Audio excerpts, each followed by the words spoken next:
En plein mois de juillet, les urgences du Québec surchargées comme en janvier. Aussi ce soir, un homme de 18 ans suspecté d'avoir tué sa propre mère. On peut confirmer là, que la victime était la mère du suspect dans notre dossier. Le suspect est arrêté. Et guerre au Moyen-Orient, le président Trump serait menacé de mort. Number one on the kill list for Iran. They're lovely people. Il est 22 h, c'est l'heure de Nouveau Info.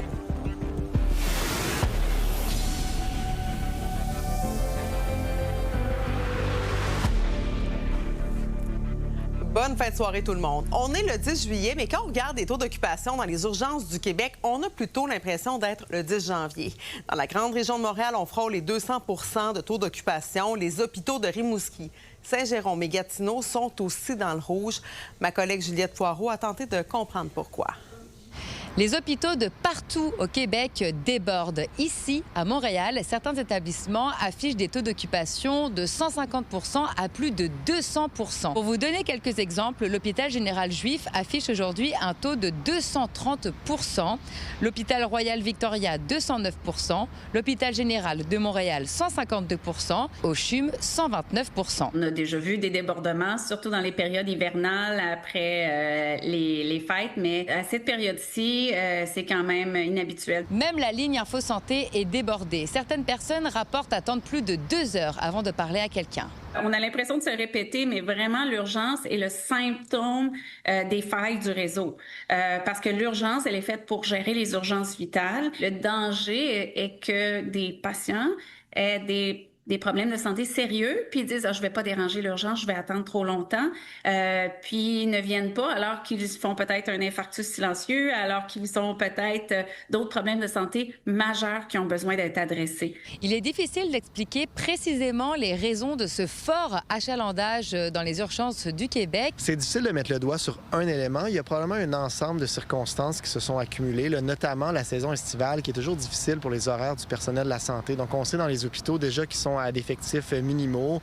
Avec l'horaire des vacances d'été, c'est plus difficile, donc il y a souvent un peu moins de personnel. Combiné à ça, une vague de chaleur dans les derniers jours qui ont frappé plusieurs régions du Québec, qui a amené une certaine particularité puis certains problèmes de santé.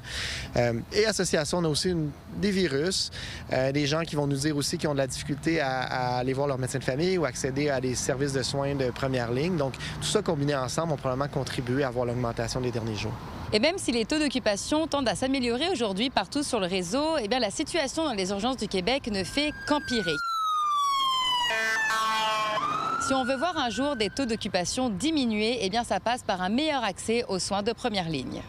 Nous, on sonne l'alarme parce qu'on se dit on ne suffit plus, on a de la difficulté à assurer cette mission-là des urgences vitales, des traumatismes, des infarctus, des ACV, parce que l'urgence déborde. Il y a des enjeux d'accès aux cliniques spécialisées, il y a des enjeux d'accès en santé mentale, il y a des enjeux d'accès aux soins de longue durée, aux soins à domicile.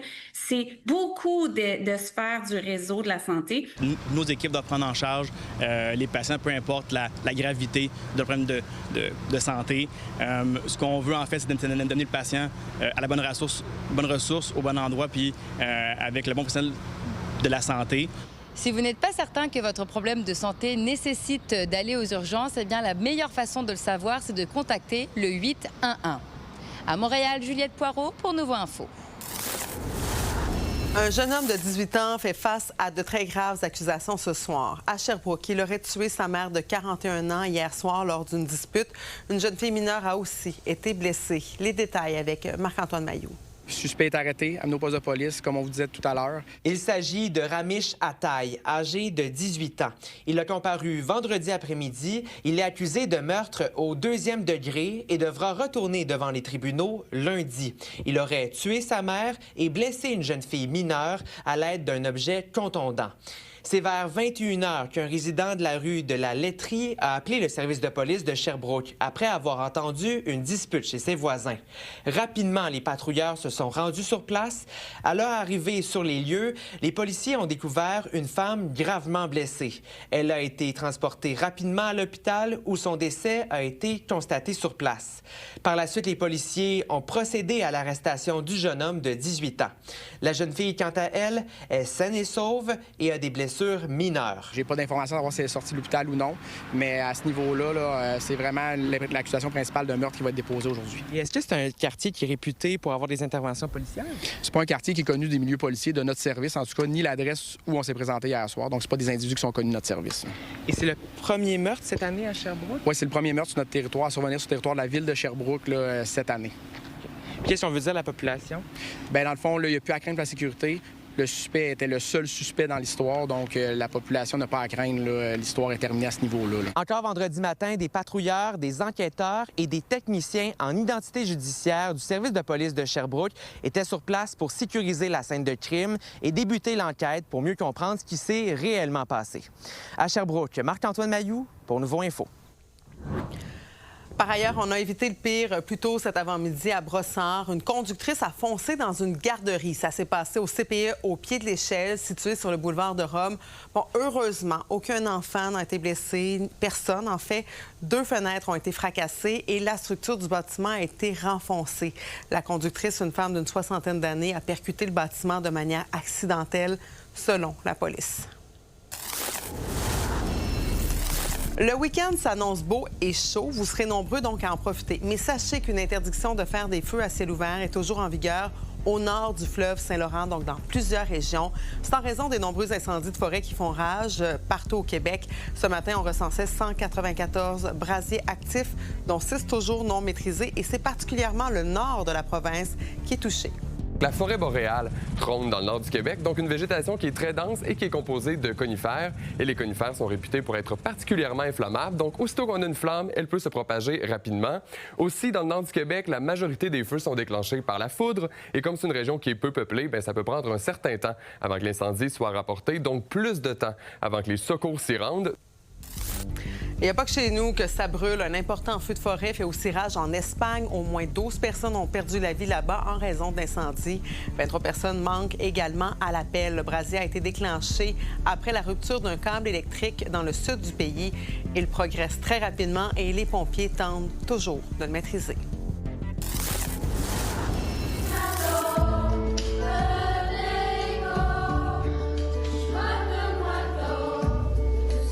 Moment historique pour la communauté Innu de Ouashat-Macmagnotenam qui devient maître de la protection de la jeunesse sur son territoire. Un accord entre Québec, Ottawa et le Conseil de bande a été signé aujourd'hui. Le Conseil de bande veut appliquer la loi sur la bienveillance qui consiste notamment à utiliser la famille élargie et toute la communauté Innu pour la prise en charge des enfants. L'accord est assorti d'une enveloppe de 137 millions de dollars. Et là, on vous présente vraiment une belle histoire de dépassement. Justine B. Simard, retenez ce nom-là, elle a 10 ans, elle est devenue la championne mondiale en ninja dans sa catégorie. C'est un sport qui est méconnu au Québec, mais qui consiste à compléter le plus rapidement possible un parcours d'obstacles vraiment pas facile, je vous le confirme. Vous allez voir que c'est impressionnant. Véronique Dubé l'a rencontrée. Bonjour, je m'appelle Justine B. Simard, j'ai 10 ans et j'ai remporté le trophée de la championne mondiale, la 2e place au Strongest Ninja, la plus forte, et quelques médailles pour les stages et les disciplines comme parcours. Donc, tu es la meilleure ninja au monde dans ta catégorie? Ouais. Ça s'appelle le World Ninja League qui organise ça. Ça ne change pas de place, c'est toujours en Caroline du Nord. Dans sa catégorie à elle, il y avait à peu près 157 compétitrices. Et puis, ça dure 3 jours, il y a toutes sortes de courses. Puis les courses pour lesquelles les jeunes se battent là, vraiment avec ardeur, c'est les stages, parce que le stage 1, 2, 3 t'amène à possiblement remporter le titre de championne du monde. Comme vous, là, vous étiez rendu combien là, à la 3e étape? À peu près 60 à 70. Rendu à moi, j'ai vu que personne avait réussi le dernier obstacle, donc j'ai changé ma stratégie.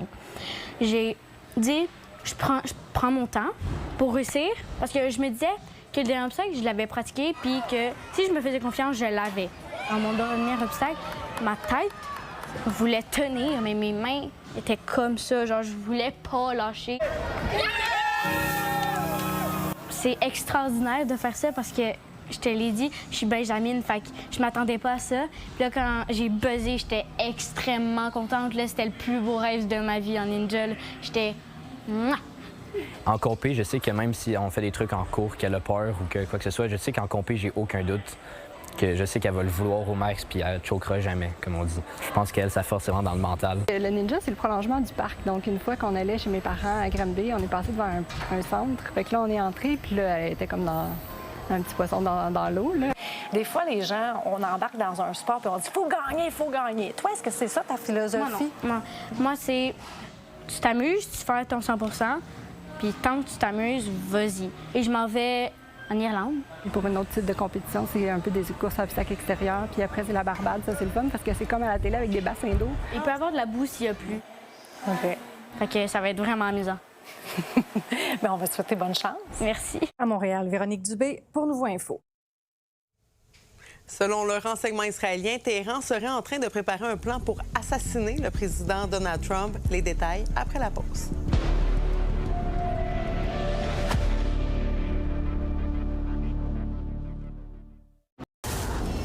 Sur la scène internationale maintenant, la sécurité autour du président Donald Trump est augmentée depuis sa participation au sommet de l'OTAN en Turquie il y a quelques jours. Israël soutient qu'un complot iranien visait le président américain pour l'assassiner. D'ailleurs, hier, de nombreuses personnes en Iran ont aussi appelé à sa mort lors de l'inhumation du guide suprême, Lila Mouche. Des images sans équivoque qu'on a pu voir hier dans les rues de Téhéran. On y voit des banderoles avec écrit « Trump, we will kill you »,« Trump, on va te tuer ». Ce n'est évidemment pas la première fois que le président américain reçoit des menaces de mort. D'ailleurs, depuis le début de son mandat, il a échappé à 3 tentatives de meurtre. Mais là, Israël a transmis à Washington des informations de renseignement indiquant que l'Iran prépare un nouveau plan pour assassiner Donald Trump. Il y a 2 jours, mercredi, au sommet de l'OTAN, le président américain a assumé être la cible de l'Iran. Voyez justement ce qu'il a dit à ce propos. You know, the life of a president is very dangerous. I'm number 1 on the kill list for Iran. Malgré tout, les négociations de paix sont toujours dans l'air. Ce matin, sur Truth Social, Donald Trump écrivait « La République islamique d'Iran nous a demandé de poursuivre les pourparlers. Nous avons accepté de le faire, mais les États-Unis leur ont clairement fait savoir que le cessez-le-feu était terminé. » Sur un autre sujet maintenant, une épidémie de cycloporose se propage aux États-Unis sur les légumes crus, les fruits ou encore les herbes aromatiques.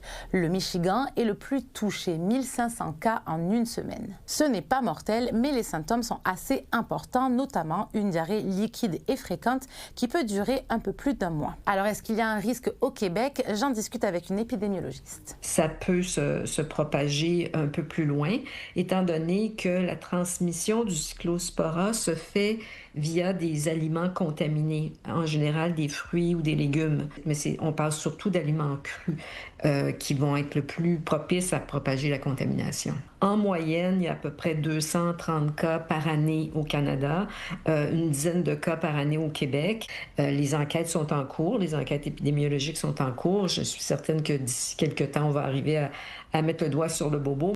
Il est recommandé donc de bien cuire ces légumes et peut-être aussi de privilégier l'achat de légumes et de fruits locaux. Pour le moment, l'Agence de santé publique du Canada n'enquête pas sur de possibles éclosions au pays. C'est un vote d'une importance cruciale qui se tient dès demain à Pessamit, communauté Innu sur la Côte-Nord. Québec et Hydro-Québec souhaitent signer une entente pour réparer le passé, mais aussi pour développer le futur. L'entente AISH-4 pourrait donc rapporter quelques 2 milliards de dollars.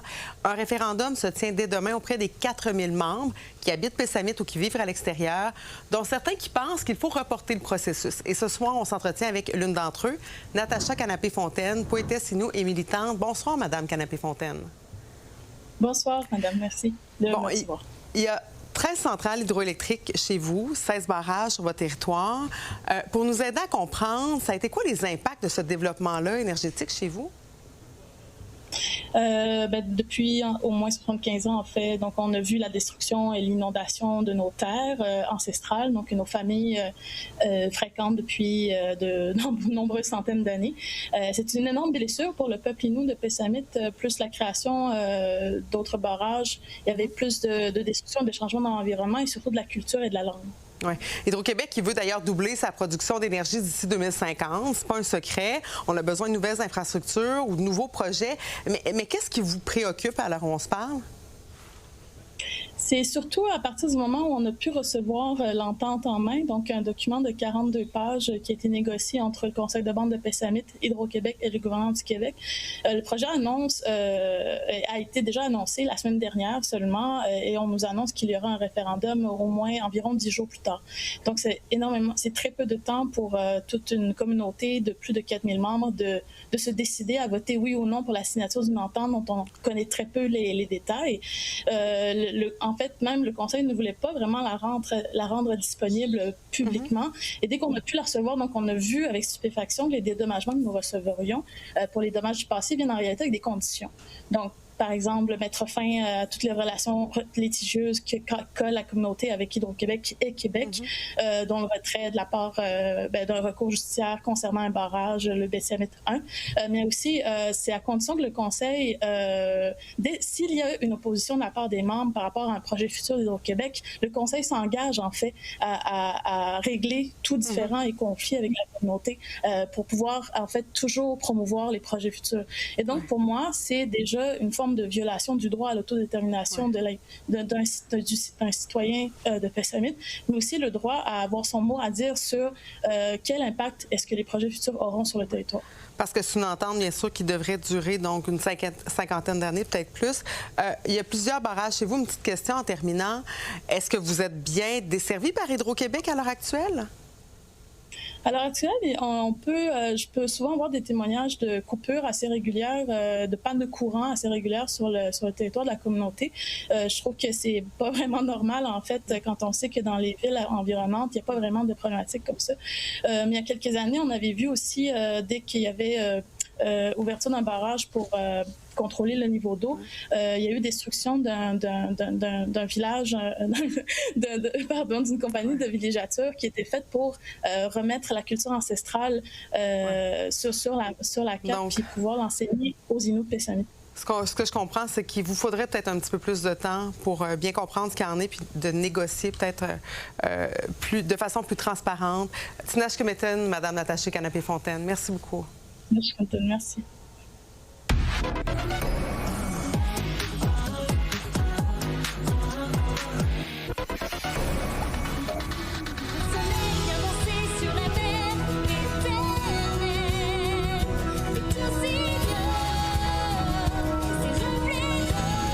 Raphaël, tu commences en nous parlant ce soir d'un film qui est attendu par bon nombre de familles, je te le confirme. Moana, vous entendez ces notes? Imaginez entendre cette version-là, mais avec de véritables acteurs. C'est ce qu'on vous propose dans cette nouvelle version de Moana qui met en vedette Catherine Lagaya, qui est une comédienne, qui est une actrice australienne qui fait ses débuts au cinéma et donc dans le rôle de Moana. Elle a seulement que 19 ans. Elle va jouer aux côtés de Dwayne Johnson. Voici un extrait de la bande-annonce. Diana, parle-moi un peu de toi. Parle-moi de tes espoirs, de tes rêves. J'ai pas encore eu le temps d'y réfléchir. C'est pas grave, j'improvise. Maui. Moi, j'ai vraiment envie d'aller voir ça avec mes enfants. C'est sûr que c'est bon. Là, tu nous parles de grosses boules mystérieuses qui se sont promenées hier en ville. Des boules mystérieuses qui vont se promener comme ça un peu partout à Montréal. Une boule bleue, une boule rouge, c'est quoi ça? C'est Rocamboulesque, le nouveau show de Guy Jourdouin qui débarquera sur Crave en novembre. Donc, il y a deux équipes, les bleus, les rouges, doivent faire une série d'épreuves et rouler la boule tout en... Il faut que tu fasses les épreuves en roulant la boule. Fait que c'est ça le défi. Et c'est un concept néerlandais. J'ai rencontré Guy Jourdouin hier. Et notre version, c'est la première. Donc, première adaptation, c'est au Québec. Et notre version sera différente. À quel égard? On écoute Guy Jourdouin. Ce qui est différent de ce qu'il y avait là-bas, c'est que c'était pas des artistes. Ici, c'est 6 artistes par émission. Tandis que là-bas, c'était monsieur, madame, tout le monde qui roule des boules. Mais ici, c'est des artistes. Donc, il y a comme une compétition entre les artistes. Et même tout à l'heure, je parlais de genre, petite... c'est comme un style, mettons. Il y avait comme de l'agressivité sympathique. Ah, tu me disais que c'était pas trop facile, cette histoire. Non, j'allais rouler la boule, puis je vous confirme que 3 défis, c'est beaucoup. Et à Montréal, la buvette des Floralies est ouverte. Les mosaïcultures, c'est un incontournable à Montréal. Et là, au parc Jean-Drapeau, c'est officiellement lancé. Buvette des Floralies, c'est une nouveauté qui nous permet de prendre un verre, de casser la croûte, de pique-niquer aussi. Vous pouvez avoir des préparations de pique-nique déjà tout fait pour vous. Vous allez pique-niquer dans le parc Jean-Drapeau, c'est magnifique. J'aime cette suggestion. Merci, Raphaël. Bon week-end. Bonne fin de semaine.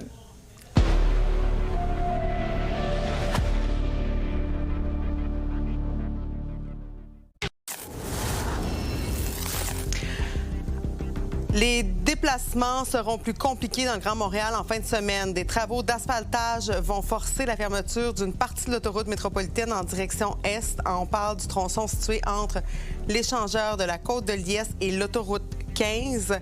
Ce sera effectif à partir de ce soir, 23h30, et ce jusqu'à lundi matin, 5h.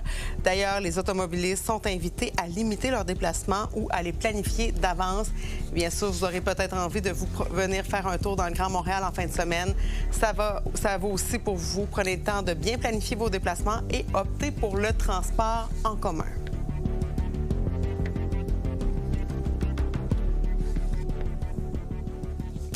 Alors, à Montréal, les travaux sur la rue Berry qui devaient se terminer en 2028 risquent d'être prolongés. La mairesse Soraya Martinez-Ferrada trouve que la version actuelle du réseau express de vélo, le rêve, n'est pas à la hauteur du quartier latin.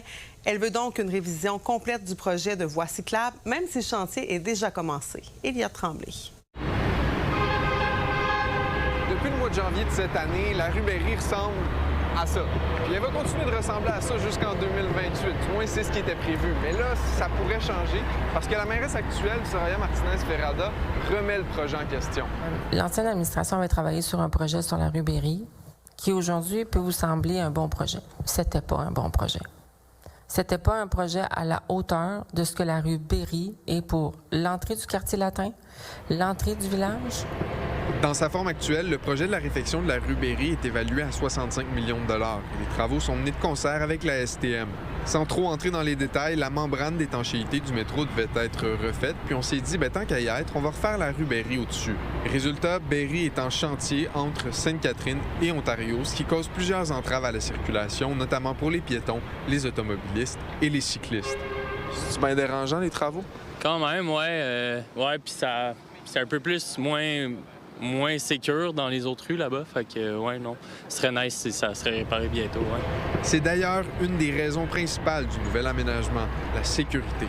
L'administration actuelle affirme que le projet initialement prévu n'était pas sécuritaire. Mais selon Vélo Québec, Alors voilà, c'est complet pour ce bulletin d'information. Au nom de toute l'équipe, merci beaucoup d'avoir été là. Soyez prudents dans vos déplacements et n'oubliez pas, il y a une interdiction de feu à ciel ouvert pour tout le nord du fleuve Saint-Laurent. Là-dessus, bonsoir, bonne nuit et bon week-end tout le monde. À lundi.